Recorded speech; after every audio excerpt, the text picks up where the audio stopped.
સચિન જીઆઈડીસીમાં ઝેરી કેમિકલ લીકેજના કારણે થયેલા 6 મજૂરોના મોત સામે અન્યો ગંભીર હોય જેને લઈને Indian national trade union Congress દ્વારા સુરત કલેક્ટર થકી રાજ્યપાલને આવેદનપત્ર આપી તટસ્થ અને ઉચ્ચ સ્તરીય તપાસની માંગ કરવામાં આવી છે। Indian national trade union Congress એટલે કે ઇન્ટુક દ્વારા સુરત કલેક્ટર થકી રાજ્યપાલને આવેદનપત્ર આપી જણાવાયું હતું કે સચિન ખાતે ઝેરી કેમિકલનું થયેલો દુર્ઘટનાની ઉચ્ચ સ્તરીય તપાસ કરવામાં આવે, સાથે પીડિતોને યોગ્ય વળતર આપવામાં આવે। ઘટનામાં જવાબદાર જીપીસીબી પોલીસ અને જિલ્લા વહીવટી તંત્રના ભ્રષ્ટ અધિકારીઓને તાત્કાલિક ફરજ પરથી બરતરફ કરી તેઓ વિરુદ્ધ ગુનો દાખલ કરવામાં આવે। કામદારોને સેફટીના સાધન નહીં અપાતા વિલ સંચાલકો વિરુદ્ધ કાયદેસરની કાર્યવાહી સહિતની માંગ કરાઈ છે। સચિન જીઆઈડીસીમાં આજે જે મળસ્કે જે દુર્ઘટના ઘટી છે, લગભગ 8 થી 10 લોકો મૃત્યુ પામ્યા છે, બીજા 5 થી 6 ગંભીર છે અને ઓછા ગંભીર એવા લગભગ 15-20 લોકો છે।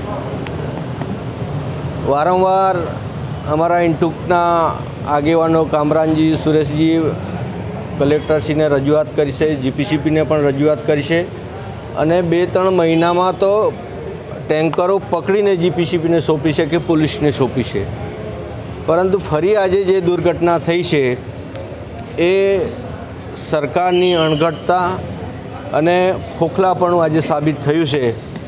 અને સદનસીબે જે મોટી દુર્ઘટના થઈ શકે એવી શક્યતાઓ હતી એમાં સમય સૂચકતાથી ડ્રાઈવરે પોતાના જીવના જોખમે એ વાલ્વ બંધ કરીને આપણને બધાને બચાવ્યા છે, પરંતુ પ્રશ્ન ત્યાં થાય છે કે ક્યાંથી કેમિકલ સુરત સુધી ઠાલવવા માટે આવવું પડે છે, કોણ એનું વહીવટ કરે છે, કોણ લાઇનઅપ કરે છે। જેમ ભૂતકાળમાં કેટલાક લોકો દારૂની ગાડીઓને પાઇલોટિંગ કરતા હતા, એવું પણ આજે આ સરકારમાં આ કેમિકલની પણ પાઇલોટિંગ થાય છે અને સુરત સુધી ઠલવાય છે।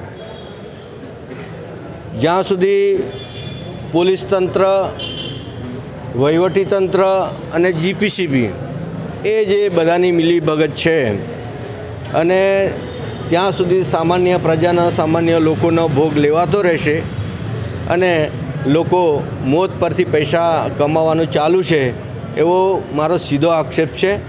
એટલે સરકાર જાગે અને જ્યાંથી પણ આ કેમિકલ લાવ્યા છે એ લોકોને કડક સજા થાય અને જે ભોગ બન્યા છે સામાન્ય માણસો કે મજૂરો એને યોગ્ય વળતર મળે એવી માંગણી માટે આજે કલેક્ટરને આવેદનપત્ર આપ્યું છે। ઇન્ટુક દ્વારા આવેદનપત્રમાં એવી પણ જાહેરાત કરી હતી કે જો 2 દિવસમાં માંગણીઓ સ્વીકારવામાં નહીં આવે તો કામદારો દ્વારા ઉગ્ર આંદોલન કરશે, જેની સંપૂર્ણ જવાબદારી તંત્ર અને સરકારની રહેશે। અઝર કુરશી સાથે પ્રકાશવાળા।